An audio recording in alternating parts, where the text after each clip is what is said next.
Salam jumpa kembali para sahabat Batam Oase Center yang terkasih. Kali ini kami hadirkan beberapa informasi menarik seputar kehidupan Santo Fransiskus Xaverius, salah satu dari misionaris terbesar dalam sejarah gereja kita, yang diperingati gereja setiap tanggal 3 Desember. Langsung saja kita ke informasi yang pertama.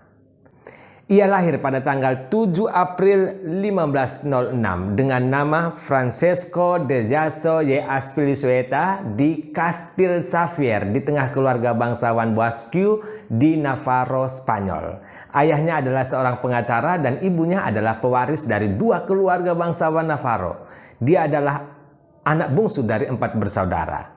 Pada usia 19 tahun dia melanjutkan studi di Universitas Paris dan lulus pada tahun 1530 dan melanjutkan studi teologinya di sana dengan harapan bakal menjadi imam di Navarro yang hebat dan dikagumi banyak orang.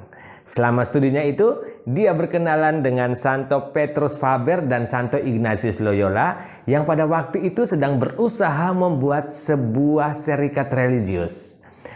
Melihat kecerdasan dan semangat Fransiskus, Ignatius merasa tertarik dan berusaha mengajaknya untuk bergabung dengan serikat yang hendak didirikannya itu. Pada mulanya Fransiskus menolak. Pemuda yang suka bersenang-senang ini tidak pernah memikirkan tawaran tersebut. Namun kemudian Santo Ignatius mengulangi kata-kata Yesus dalam kitab suci kepadanya. Apa gunanya seorang memperoleh seluruh dunia tapi kehilangan nyawanya? Akhirnya Fransiskus memahami dengan jelas bahwa panggilan hidupnya bukanlah untuk dunia ini, melainkan untuk membaktikan dirinya kepada Tuhan. Bersama dengan Ignatius, Petrus Faber, dan 4 orang lainnya, Fransiskus Xaverius mengikat janji di Montmartre dan mendirikan Serikat Yesus pada 15 Agustus 1534.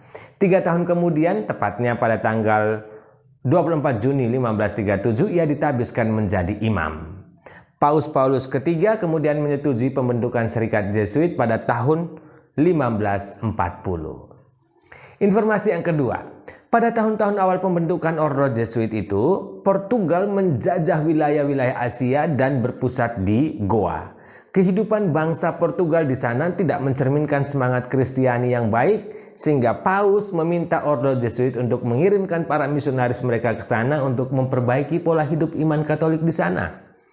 Maka Ignatius Loyola mengirim Fransiskus Xaverius ke sana sebagai kelompok pertama misi dari Ordo Jesuit.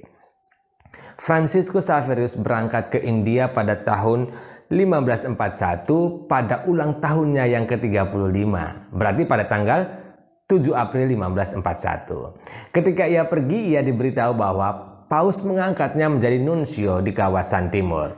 Papal nuncio adalah seorang diplomat yang mengambil tempat tinggal permanen di negara lain untuk secara resmi mewakili gereja di sana. Dia tiba di wilayah dan koloni Goa, India pada tanggal 6 Mei 1542, berarti menghabiskan sekitar waktu 13 bulan perjalanan dari Lisbon ke Goa, India. Uniknya pada hari keberangkatannya, Raja Dom Yohanes III dari Portugal hendak memberikannya hadiah-hadiah dan juga seorang pelayan untuk menyertainya. Tetapi Fransiskus dengan halus menolak pemberian raja dengan mengatakan demikian. Cara terbaik bagi seorang untuk mendapatkan martabat sejati adalah dengan mencuci baju serta memasak makanannya sendiri. Informasi yang ketiga, berikut kami tampilkan urutan tahun perjalanan misi Fransiskus Xaverius.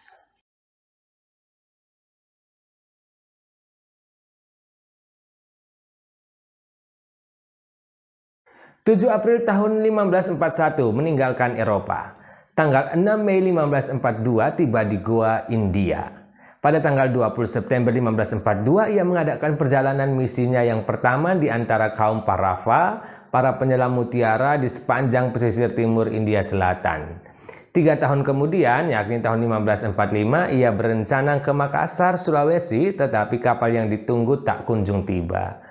1 Januari 1546 berlayar dari Malaka dan tiba di Hative, Maluku 14 Februari tahun yang sama.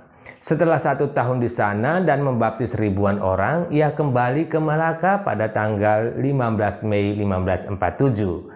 Misi di Ambon ini menjadi salah satu awal sejarah gereja Katolik di Indonesia, sehingga sebagai bentuk penghormatan kepada beliau, patungnya ditempatkan di salah satu sisi gereja Katedral Jakarta hingga sekarang. Pada bulan Desember 1547 di Malaka, Franciscus Xaverius berjumpa dengan seorang bangsawan Jepang dari Kagoshima bernama Anjiro dan menawarkan Franciscus untuk ke Jepang. Namun butuh waktu untuk belajar bahasa Jepang. Jadi bulan Januari 1548 ia kembali ke India. Ia meninggalkan Goa lagi pada tanggal 15 April 1549, singgah di Malaka dan mengunjungi Kanton, sebuah kota atau daerah atau provinsi di Tiongkok Selatan, dengan ditemani Anjiro, 2 pria Jepang lain, Pastor Cosme de Torres dan Bruder Juan Fernandez. Ia juga membawa serta hadiah-hadiah bagi Raja Jepang karena ia berniat memperkenalkan diri sebagai nuncio apostolik. Xaverius mencapai Jepang pada tanggal 27 Juli 1549, disambut dengan ramah dan dijamu oleh keluarga Anjiro hingga bulan Oktober 1550. Dari Oktober hingga Desember 1550, ia berdiam di Yamaguchi. Tak lama sebelum Natal, ia menuju Kyoto namun gagal bertemu kaisar. Ia kembali ke Yamaguchi pada bulan Maret 1551 dan diizinkan berkhotbah oleh penguasa di sana di provinsi itu. Setelah 2 tahun berkarya di Jepang dan berhasil membentuk Jesuit baru di sana, ia kemudian memutuskan untuk kembali ke India.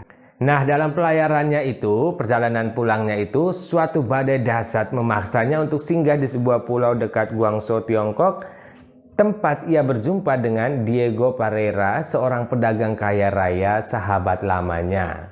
Diego Parreira memperlihatkan padanya sepucuk surat dari orang-orang Portugis yang dipenjarakan saat itu di Guangzhou, yang meminta agar seorang duta besar Portugal diutus kepada Kaisar Tiongkok untuk membahas nasib mereka.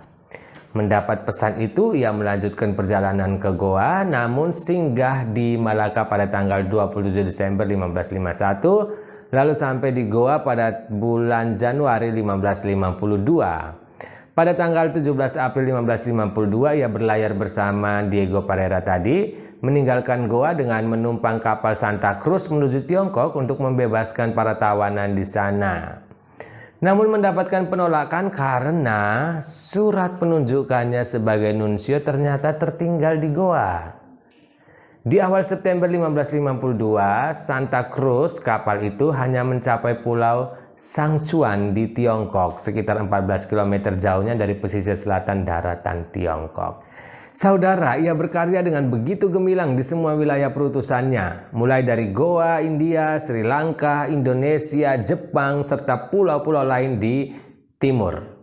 Franciscus mempertobatkan dan membaptis begitu banyak orang hingga dikatakan ia menjadi terlalu lemah, bahkan untuk mengangkat tangannya sendiri pun dia merasa sangat kelelahan.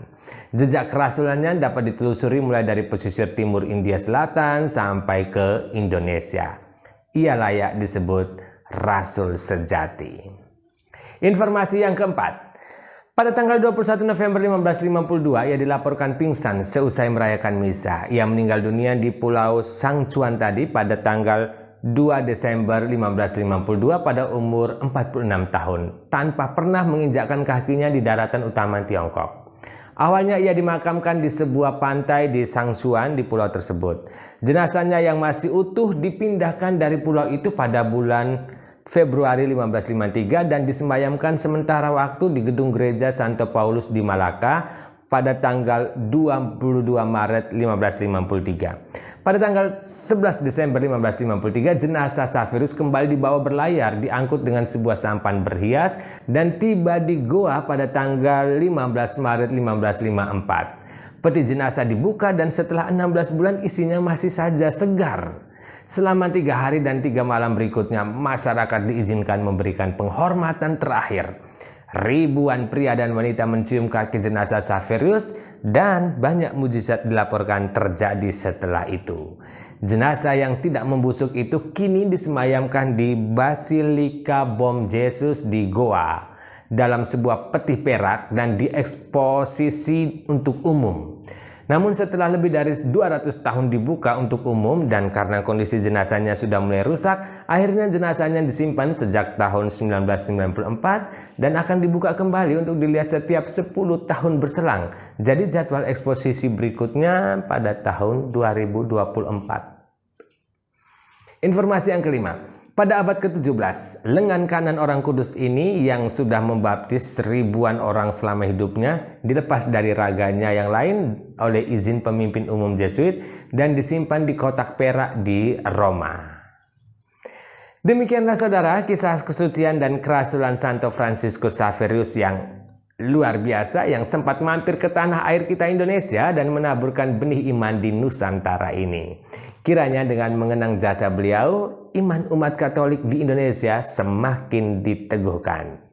Selamat merayakan Hari Santo Fransiskus Xaverius dan salam hangat penuh kasih dari Batam Oasis Center, Rumah Retret SSCC.